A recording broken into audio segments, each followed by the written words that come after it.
Hello, everyone. Welcome to another episode of Flipping Out. Today's guest, I'm super excited about this guest, Brent Bowers. He's in Family Mastermind with me, which is it's a mastermind group. It's a great group, and there's a couple guys in there who do land flipping, and Brent's been doing it for a long time. But Brent doesn't just have experience in land; he has done the regular residential flipping, right, and then still holds rentals. We're going to get into that. And I think that the most important thing I think you take out of this episode is going to be the difference between flipping real estate, not just land. I'm talking about with the house and everything and all the headaches that involves compared to land flipping and all the benefits and how much more simplistic this is. And I was just telling Brent, I definitely want to get into land investing. It goes hand in hand. It's something I may push further toward. But Brent, why don't you tell us a little bit about yourself, how you got involved in real estate and your background even before real estate, if you wouldn't mind.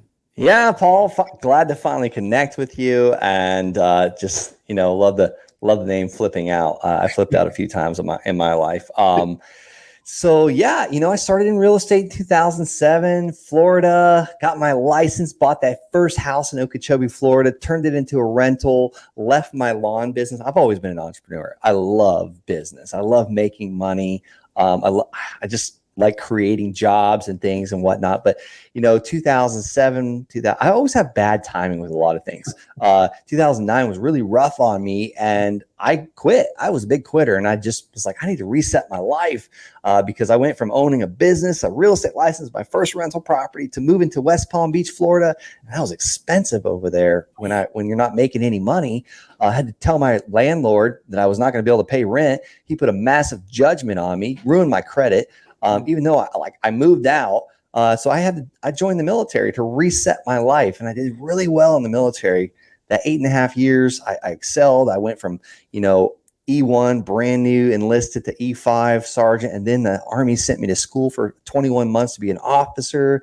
But the problem was I was always away from home. And before we hit the record button, I was telling you, I'm a homebody now. I love being home when the kids get home. I love seeing them off to school every morning. I love being here. Like stay-at-home dad is a really good, anything. Anyhow, we'll leave that later. For the marriage and all that. You have date days. Who needs date nights? Like we have a date day. Days, yeah. But the problem with the military is always gone. Like I was on back-to-back deployments, about to be on back-to-back divorces, and I just didn't want that. So I found land investing. I was already investing in rentals.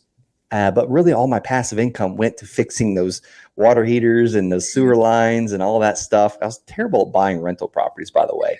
But I found land. Luckily, I heard it on a podcast. And I just started taking action in 2016. And that allowed me to leave the military. And the rest is history. I haven't had a real job since 2018. That's the best thing, to be unemployed, right? And unemployable anymore. You want to be doing your own thing. And being an entrepreneur, you just had that mindset of an entrepreneur. Then you go into military, which is actually great because that gives you different disciplines, teach you how to do things using systems and everything. And then it goes hand in hand with what your natural inclination was, which was, to run your own business and do your own thing. So tell us a little bit about the pain points that you experienced with your rentals and with your flips. Oh, man. 50 properties, right? Yeah. And going back to the military and being an entrepreneur, let me tell you, it was such a great time. I used to I would leave my fob in Afghanistan, and this is the stupidest thing you can ever do, and go and buy cartons of cigarettes directly from the Afghans and come back and sell them to all because we couldn't get, I didn't smoke, we couldn't get cigarettes on base. And I found out about this thing called PayPal. I was making a fortune, but that kind of all ended. I stopped taking that risk. But anyhow, going back to the rentals, I feel like I made all the mistakes in the book. I would charge the highest amount for my rental properties. People with good credit don't have to pay the most amount for rentals. I rented to a felon one time. He busted out every window in the house. I've done, I think, 12 evictions. And that seems like a lot for one landlord. But it was just always a headache. Then I got into wholesaling houses to help pay for college. So the Army paid me to go to college, but I choose a private, expensive school. So I was having to hustle to pay for the classes. So you talked about REOs a little bit before you hit recording. I would go on this program called PropStream and go to the notice of default. And I would door knock those people. And it got me some wholesale deals. And then, picked up a few more rentals. And then I was like, you know what?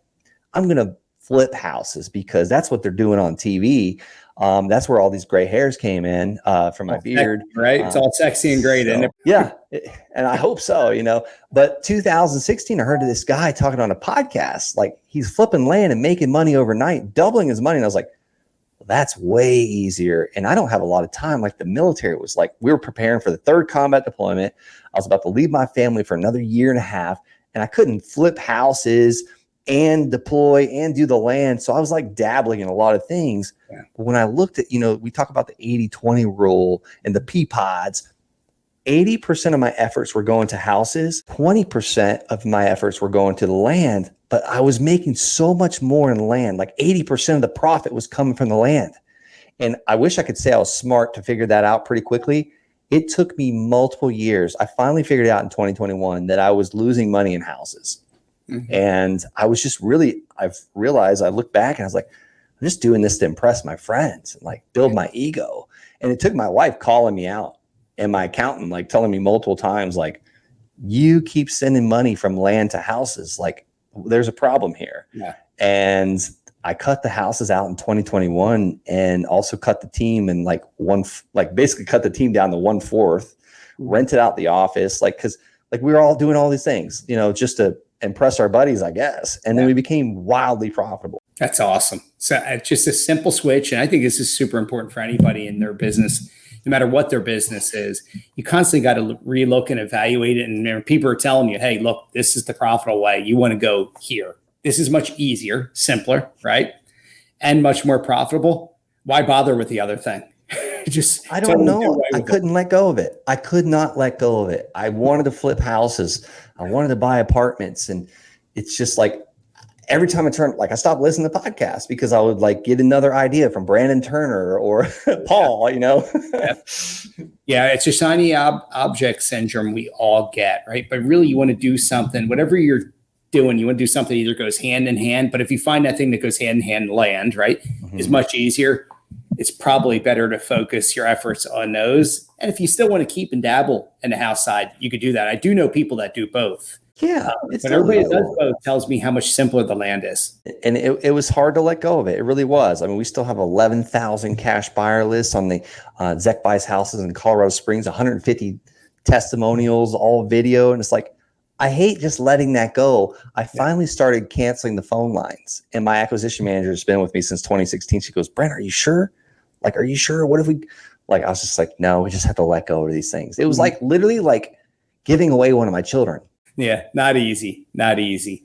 But so you made the full switch in 2021 from flipping houses to flipping land. Yeah. And I wish I could say it was like a light switch, but it took me a while to dig out of that hole. Several of them I had to let go, because also what happened in, 2022, July, the interest rates went up. Yeah. Holy cow. Talk about getting caught with your pants down in the wrong spot. It was not cool. Yeah, that was a couple. So you've gone through, you're like me, went through that financial crisis in 2008, built up huge amounts of scar tissue in us, right? So we're still really worried about what can go on in the future. But just talk about how much less risk you have on the land side with cheaper taxes. You don't have to worry about tenants and hoods. You don't have to worry about any of those things. And you're utilizing notes a lot as well, right? So talk a little bit about that, some of those benefits compared to the headaches. Let's do a comparison side by side. Yeah. House headaches compared to land headaches. Yeah, I'll tell you, Paul, that first land deal was early 2016. I bought it for $200, and I wasn't sure what I was buying. I just knew it was a couple parcels overlooking the Pike National Forest in Palmer Lake, Colorado, because I was stationed in Colorado Springs with the military. And I remember asking that seller, hey, give me a week. Will you give me just a week to figure this out? Because I have no clue what I'm doing. And he was so chill. He was a retired CPA, and he really just owed $285 in back taxes. And he was like, I don't care, whatever. So I didn't know how to value land. I didn't know how to figure out what it was worth. In the house business, I just call a really smart realtor that was selling all the houses or flipping the houses or investing. So I had one realtor I would just call, and he would give me all the answers, and I trusted him because he was also doing it himself. But with the land, I didn't know. So I was like, well, who's the closest real estate agent? So I called the real estate office right next to that land.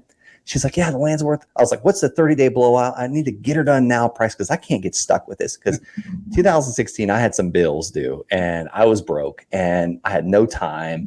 So it was kind of like a sad country story. But and I was preparing for another combat deployment.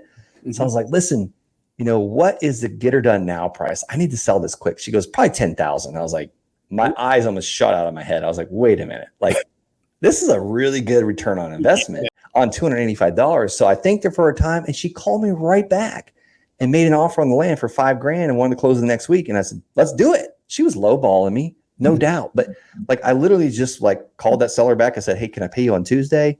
And I went and picked up a $5,000 certified check on Wednesday, the next day. And I was like, this is crazy easy. And I just kept doing it and doing it. And the second one, again, non-buildable land, not accessible, landlocked. Like I was picking up garbage. One man's trash is another man's treasure. This one, I didn't think it was worth anything either. So I put it on Craigslist for $500 down, $400 a month. Cause I was like, someone will definitely make payments. Americans think about how much is it going to cost each month, right? Yeah. Agreed. Sold that thing the next day and I had my first note and I was paying my truck payment. And I was like, okay, if we can just keep doing this until I make about, I don't know, like my expenses at that time were only $4,500 a month as a 01 in the military, brand new second lieutenant.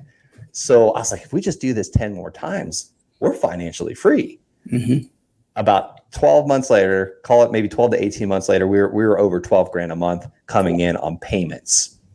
And it just kept doing it. And I made a lot of mistakes though. Let me not forget about those. Like basically I just done a bunch of stupid mistakes. I forgot everything I knew in real estate when it came to land. That's awesome. So you asked about headaches. My barrier of entry was so low. And same thing now, like I don't buy the land until I have it pre-sold. Right.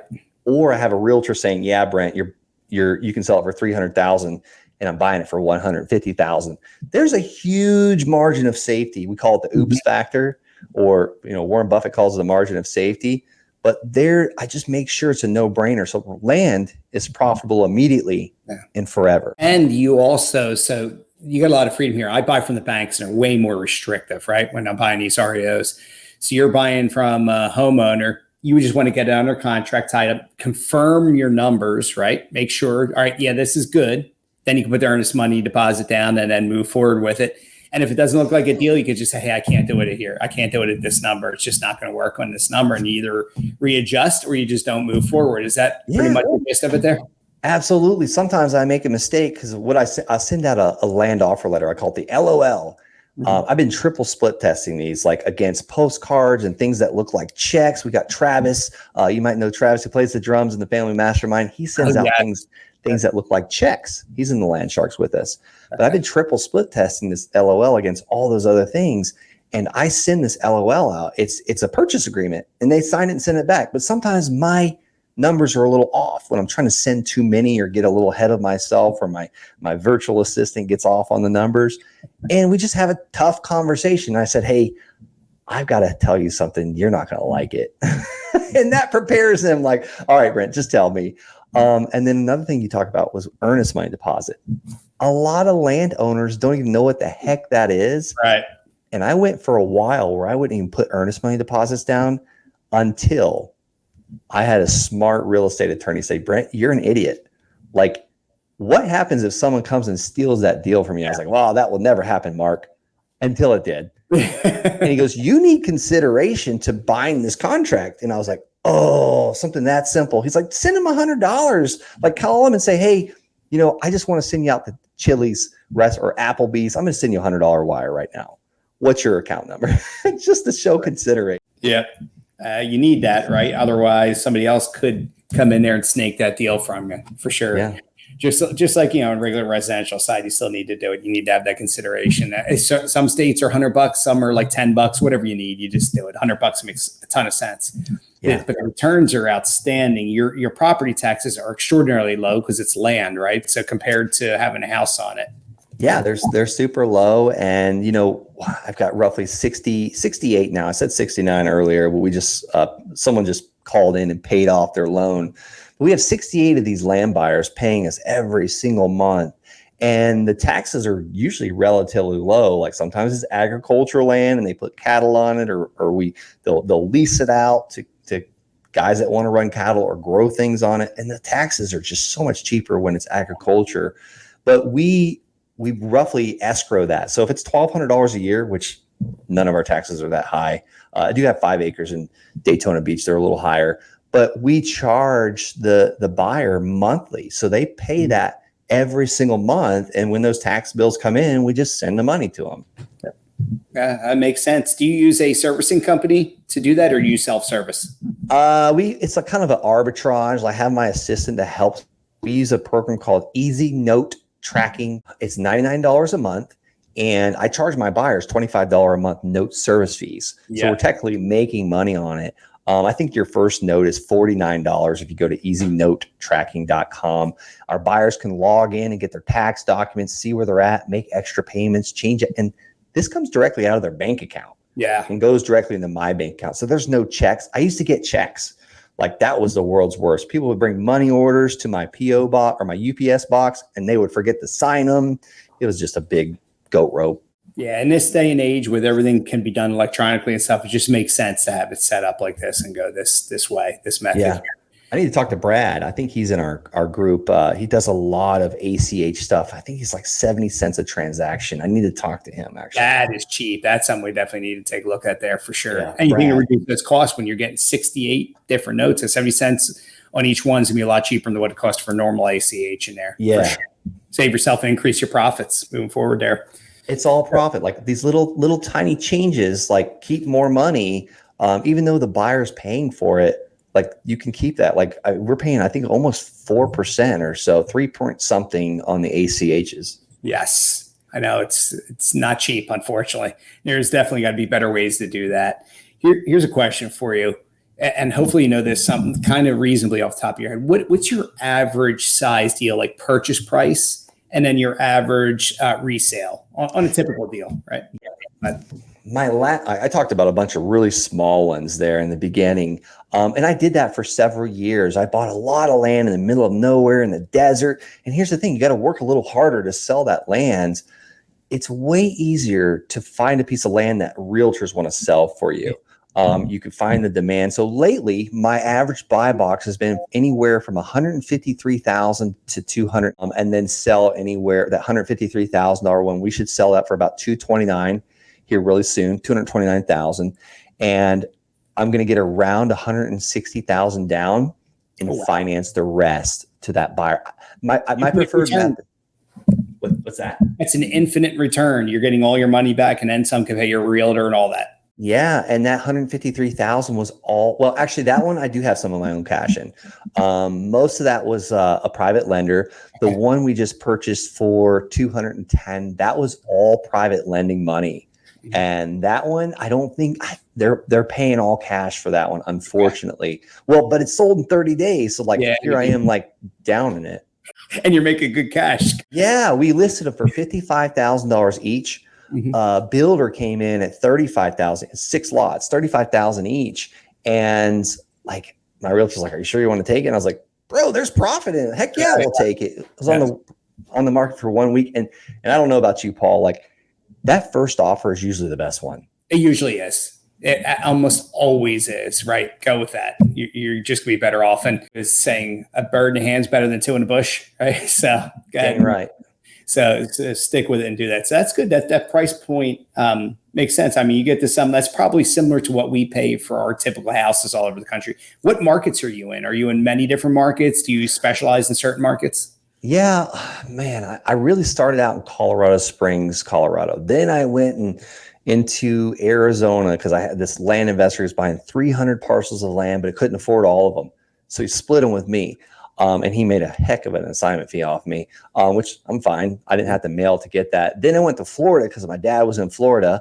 Now we recently moved to Florida a couple of years ago. So I was really focusing on Florida.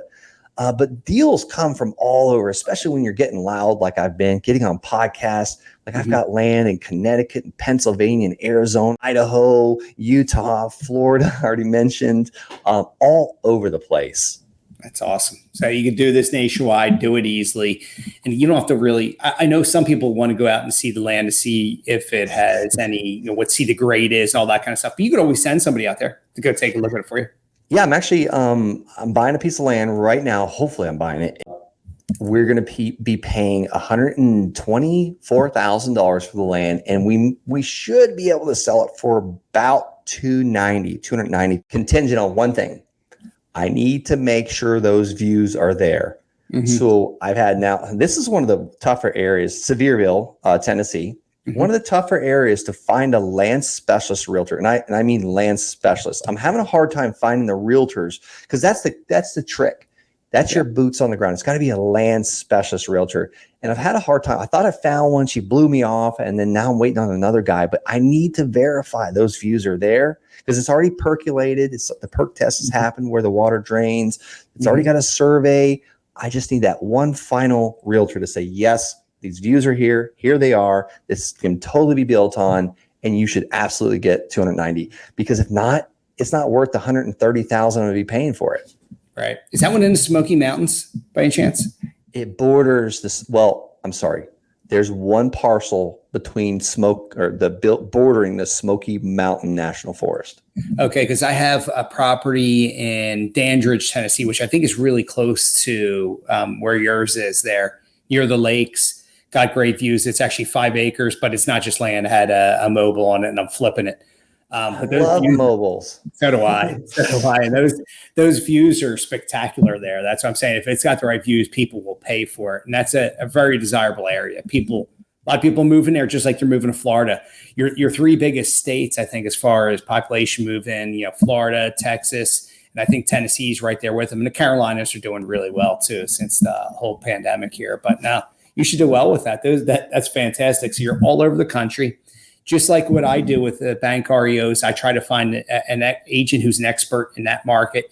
You just find a land agent who's an expert in that market. Same type of thing. You're utilizing them. They're taking pictures for you. They're your boots on the ground. They're giving you comps and verifying everything for you. So it is really not that complex, right? And then you're not worrying about coming up with a list. Needs a toilet, needs a new kitchen, needs a new roof, HVAC, all that. You don't have any of that to worry about. It is so much simpler. Yeah, absolutely. And, don't get me wrong. There is work involved in this. You got to set up systems. There is a little bit of a learning curve, but, here's the thing. It's way easier than houses, but houses are great too. I mean, there's always going to be demand for houses. Yeah, there's no doubt. And the land becomes eventually built on a lot of it with houses, right? So, I mean, a lot of people that are buying from you are going to be builders anyway, for the most part, or somebody who wants to use the land for recreational activity and, ride dirt bikes and quads or snowmobile, whatever they want to do, fish hunt on that. I bet you a lot of people just want to be able to have land, many acres where they can hunt, right? Hunt and fish and not have issues. So you do that. You've done that in Arizona, probably Colorado for sure, Utah. Talk a little bit about these properties, these land that's landlocked, they're not necessarily impossible to sell, right? You could still move those properties. Oh my goodness. Absolutely. Yeah. The neighbors, you can move them. Like me personally, I'm trying to buy a landlocked parcel right now in Indian River County. It's bordered by 2 of the largest cattle ranchers in Florida. Yeah. That person is they don't want to sell it. It's 20 acres, but I want that land. And there's a legal right of way. We call it ingress, egress. Mm-hmm. But I personally want that because that would be there's already a cabin on it. It'd just be like a perfect getaway. Go hunting on it. Just, bug out land or something like that, And he knows he's got something valuable. So he might hold you a little bit for ransom there. Absolutely. But the same thing you could do to other people, right?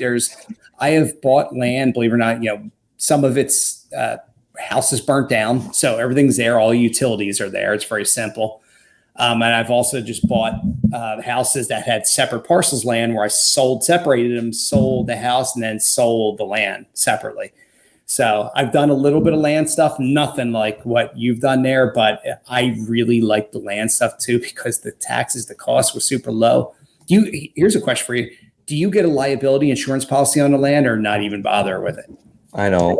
Yeah, you I don't think know. I really need to. I mean, it's just land. What's the risk there? And you can get business liability insurance and an umbrella policy, put it in LLCs. Like there's some things you can do to protect yourself. Yeah, absolutely. Now, what's the best marketing methods for land? Is it still just like it is with house, where you're sending out postcards, you're doing yellow letter campaigns? Is there been anything particular that's worked really well for you over the years? Paul, I'm really glad you asked that because I started talking about that land offer letter. So and I'd love to offer that to your audience if they just go Great. to the land /LOL as in land offer letter, thelandsharks.com /LOL. How we're marketing it is we're finding the areas of demand where the land is selling. And then once we figure that out, we're going micro down to the neighborhood level, seeing what it's selling for, price per acre, price per square foot. Then we reverse engineer that to see how much profit we want to make per parcel. And we send out those LOLs directly to those landowners and we get them back in our inbox.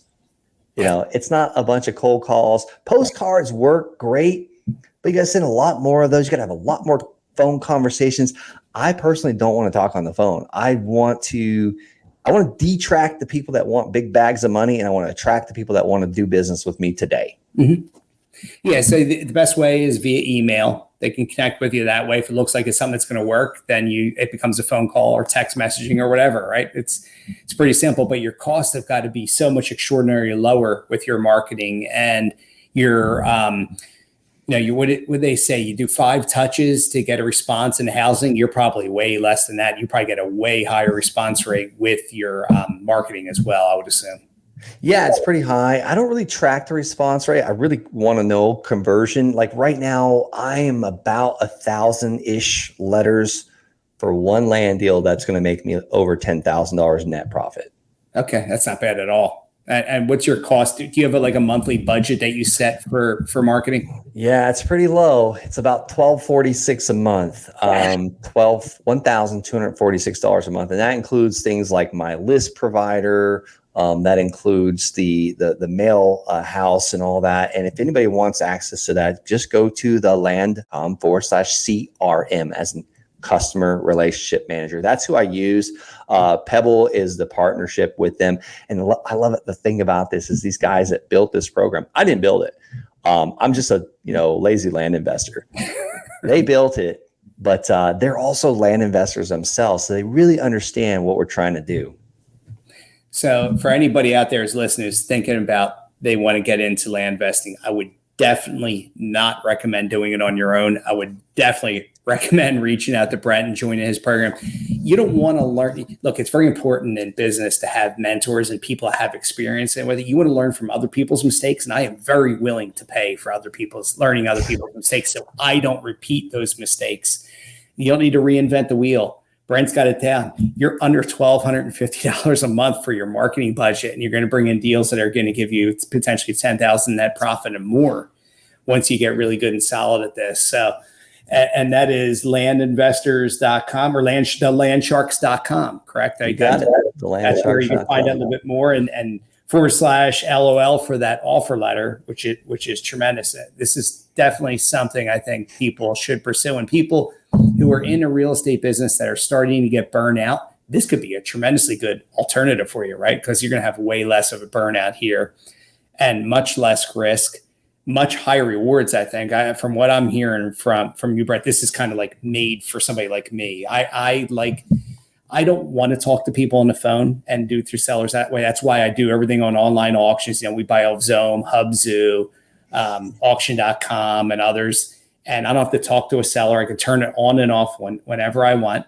And if the numbers make sense, I do it. And yours sounds like the exact same thing. I'm just going to pay a little bit of marketing. If the numbers make sense, it looks like it's a deal, go ahead and move forward with it. I can use some of the same systems I have in place here. So another investor can use those same systems that they currently have in place in the housing and make it much simpler and just roll right into yours. It seems like it's a perfect match to be able to do something like that. Am I wrong? You got it, Paul. And I love what you're saying there too. I mean, even if with your systems you just talked about there, it is so hard. Like it takes a special person to go into these houses and communicate with these people going through hard times And like, you've got to be a therapist, you got to care. And that takes a toll on you. I've seen it with like even my acquisition manager, when she was helping me buy houses. I mean, she would just want to cry on my shoulder all the time. I'm just like, golly, I don't know how you're doing it. Like, that's why I was just like, I want to go a different path. Like, homeowners, there's just a lot of emotion tied to these houses. There sure is. And now I just put your link here on the bottom so people can see. You can see it scrolling across here. Oh, that's cool. And with you, and there's and make sure I spelled everything right and got everything right down there. I'm going to have that, of course, in the show notes too for people who are listening here as well, and everything on YouTube will be out in there. But I mean, this system just seems to make sense. And from somebody who was a real estate investor, you enjoyed it, you loved it. It's sexy to do the fix and flip, right? It's great. Oh, yeah. A&E makes it look so great. And of course, all the headaches you have with it, all the extra expenses, your monthly holding costs. It doesn't sound like you have much monthly holding costs, and you probably have notes that you wrapped where you bought from somebody on owner financing and resell with owner financing. Oh, yeah. How are those? Give me an example of one of those. Oh, man. So one that I'm a little sad I actually sold. I was just out there this weekend. It's right next to my parents' land. Their land in their house. It's 14 acres. And the guy that bought it's just doing a beautiful job, rebuilding this beautiful barn. I bought it at 0% interest, seller financing for 9 years. And I turned around and wrapped it and sold it for $29,000 down at 4.5. This is like late 2016. It was one of my first, I think, top 10 land deals, but my first 10 as well. But I sold it, and like, I made $150,000 net profit on this land deal. He finally, like, the guy that bought it from me resold it to someone else. He made a fat profit, but I was looking at this land. I was like, man, I wish I wouldn't have sold it. But then the devil on the other shoulder is like, you idiot, you made like $150,000 and it cost you nothing out of your own pocket. But yeah, the seller gave me 0% interest financing, and I turned around and sold it and wrapped the mortgage. Basically, if anybody's like, what the heck does that mean? Where the seller was in the first position, I was in the second position. So if my buyer didn't pay me, I would have to foreclose on the land, but I had to keep paying my seller because he was in the first position because he could have took it. So long story short, it was only 4.5% interest. But what's amazing is I gave him a 30-year mortgage, and he paid me for like 4.5 years, like over $29,000. The mortgage only went down like $3,000. That's the power of these. The banks have set these mortgages up. That's why they're the biggest, prettiest buildings in every city and every state. Oh, yeah. Now we're charging 12% interest, like 4.5%. That was nothing. Yeah. Now with the rates the way they are, you could really jack up. Those returns will just become eminently better. Yeah. No doubt about it. So it sounds like you got a great system. Here's a question for you. For somebody who's newer out there, doesn't know anything about real estate, doesn't know anything about land, how long do you think it would take for them to get up and running fairly comfortable to where and potentially to the point where they can start getting deals and looking at deals? Is there a time frame that you've seen from students? Well, I can share this because I just did a interview on the Wholesaling Inc. podcast with my old boss, and we were stationed together in Afghanistan in 2010. He just came into the Land Sharks. It took him exactly 45 days to make his first $7,500 net profit. I said net on his first land deal, and he's transitioning out of the military right now. So it took him exactly 45 days. So I see anywhere from 28 days to 2 months for most people, because it's all like, I mean, if you take the action steps, you will get a result really quickly. Like, a lot of people get stuck in education mode. You just got to go out there and just do the action steps and do it and do it and do it. And then, like, sometimes you got to send 1,200 letters. Sometimes you got to send 200. It depends where you're at, what pond you're fishing in, how many you're going to catch, really.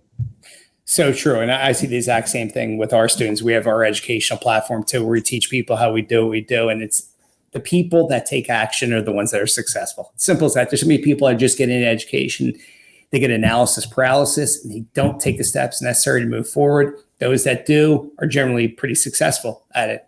And if they enjoy it, they're going to rinse and repeat and do the same thing over and over again. So it makes total sense. Here's the most important question maybe I got to ask you then. How much does the program cost? Is there different levels of the program, or there just one?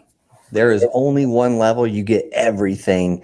You get the step-by-step. And I'm not talking about, like, I don't have a we didn't film this a year ago. Like we have to re-record this all the time because systems changes, technology changes.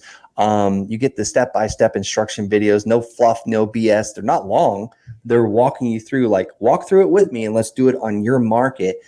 We do multiple support calls a week. I give you my cell phone number. I have an assistant coach that also helps me answer questions because I still do land deals. Like I'm still practicing. I'm relevant. I stay relevant. That's the whole thing. It's darn near close to one-on-one coaching for $7,500 one time, and that is lifetime access. Beautiful. What's really cool is you talked about those successful people. They come back and give back and they coach. So it's not just me; it's other people that are crushing it in land that are helping me get. And I don't want to say the newbies because that could be a bad word for some people, Right. but like we're all a newbie at something at one time or another. Yeah. So I might say it a little differently than Ross or Dan. Like he's 27 years old. It's like he started a multi-millionaire in land. Nice. No, it's great. If you if you just work at it and you're diligent about it, you're going to be successful. But I think this land is probably one of the easiest methods to do and be successful and have the least amount of risk. Because when I look at it from the housing perspective with what I got, and, I get a mortgage from, say, Kiavi on my property, I do have to worry about my holding costs, which are pretty high because the cost is a bit higher than the renovation cost, then the time I'm holding it with the renovations, the repairs, and then the time to go around and sell it. By the time I get paid, yours is much quicker process, right? Because you're not fixing and flipping, you're getting it, and you're turning them much quicker than I am. If you wanted to for cash, right? Or if you want to hold it and hold that note, which is probably preferred overall, do as many note deals as you can. Then you're getting paid over a period of time. But it sounds like a lot of your notes, you get paid and you're made whole plus up front, which is tremendous. And it doesn't always work that way, but yeah, I mean, that's what we try for. Like, for instance, I just did one in Vero Beach. We bought it for $15,000 and I had 6 weeks to market it before I had to close on it. And usually I find a buyer within that time. Well, this time we didn't. So I was like, man, this is no brainer. Let's buy it. It was $15,000 and we just sold it for right at exactly $30,000. So after real estate commissions and all that, we made $11,000 net profit. But I held this land for almost 30 days. Like I owned it for 30 days. Yep. Because I had that long runway and I never spoke to that seller. It was all via email. That's awesome. That is, and I think that's probably a lot of the way that people, especially on the land side, will sell it. They don't need to necessarily talk to you, come to agreement, send the contract, everything's good, goes through title, right? Title, make sure everything's good and clean. What is the, just out of curiosity, what are the title costs for land? Anything different than what they are? Just dollar-based, right? Is it value-based? Yeah, it's about $1,000 on average across the country. But when you start, if you borrow money, have private lenders, and there's so much private lending out there, especially when they see what you're up to. That's when the doc stamps and the mortgage fees and all that, like that adds a little bit to it. Yeah. You got the owner's policy, the mortgage policy, all that. So you got lenders. Lender's policy, lender's title policy. I run into that too with mine, for the private lenders is there as well. So I know exactly what you're talking about. This is awesome. The program sounds great, fantastic. It sounds like I could do it anywhere in the country if I wanted to, or if I wanted to focus just in my backyard and, within a certain couple hour radius, you could do the same thing and still be pretty successful, I would assume, right? Yeah, absolutely. And I'll tell you, it's, I do deals in my backyard, and it's like that one in Vero Beach, Florida. I did actually go and look at it finally, but you don't have to. Like when you get that right land sales specialist realtor in your area, I mean, they do all the work. I mean, there's been some where I used to sell a lot of these on. My dad's done about 50 land deals now. He's 61 years old. He sells all of his on Facebook buy-sell groups and marketplace. Yeah, Facebook Marketplace, right? I mean, it's huge to buy and sell right now with real estate. It's what Craigslist was 10, 15 years ago. Yeah, and he's keeping the real estate commissions. Like there's no realtors involved, so it's like he's just getting to keep that extra amount in his pocket. Now it's more work. Like I'm looking for the less work type thing. The real estate agents, like, gosh, man, they work so hard for their commissions. And I keep telling one of my real estate agents, "Are you sure you don't want me to train you on this?" But if I do, I hope he keeps working with me, because it's like I made, $30,000 on a deal the other day and he made like $3,800. I'm like, Man, I hope he doesn't figure it out. Yeah. You want him to figure it out. Want to keep doing the same thing. A lot of the realtors are just transactional based anyway. They'll just keep the volume going. They don't necessarily want to get into that risk and day-to-day stuff there. And that's what he is. He's a volume broker and he does a great job. And, it's like I keep referring people to him like, man, I hope he keeps doing a good job for me. Yeah, knock wood. Hopefully it keeps on going there. Now, lastly, I want to touch on one thing because what your business does, I think this is the most important. You touch on it early. It allows you more time to be able to spend with the family and have date days, date nights with the wife and all those things. So one of the things that got me into real estate, one of the things I really liked about real estate is I can make my work it's a lifestyle business. I could work it around my life. And for me, I coached travel baseball. I played baseball in college and football in college. So I wanted to coach my three boys, 19 and 17 now. And I wanted to be able to coach them in travel baseball. So I did. So my spring, what we call it from January, because we'd start indoors, going all the way through to June. And then later in July, when we got the Legion ball, was me coaching them and my business dropping way down because I was so focused on that. But I wanted it that way, right? It was on purpose the way I was set because I wanted my business to go around my life. And it was the best thing I ever did. I got to make so many friendships with different other coaches, different people, the kids, still keep in touch with the kids. They're in college, right? A lot of them are in college now. My oldest son's playing. He's a closer for Gettysburg University who will be at Vero Beach in March. I'll hit you up when I'm down there and we'll definitely connect and catch up maybe for a drink or dinner there. Yeah. It allows you that, right? And that's what your business does even more because you have so many less headaches than what I have in my current business, the way it's set up and the way it's going. So, yeah. And when you're no longer with us, Paul, like no one's going to say, oh man, he worked 85-hour weeks and we never saw him. And he was such a hard worker. No, it's like, he took a lot of his time to coach these teams. Like I still remember my baseball coach that was like coaching when I was in elementary school. And this guy owned two businesses that I know, two convenience stores, Danny Marsaki. I don't know if he was wealthy or not, but he had a business that allowed him to do that and give his time to us kids. So that's amazing. Like, and it's just going back to the date nights and the date days, like Friday at 10 a.m., we've got private lessons for dance lessons. Like, I don't want to dance, but guess what? Like I move like a robot. Like my wife does though. So, and like, that's like, I couldn't have done that when I was in the military. No, it's freedom. Well, the military probably would have taught you because you're away so much, you miss the wife, the family and all that. So now it made you want to have that. And now you got that and you don't want to give that back up. No, I do miss those military days, but it's a season for everything.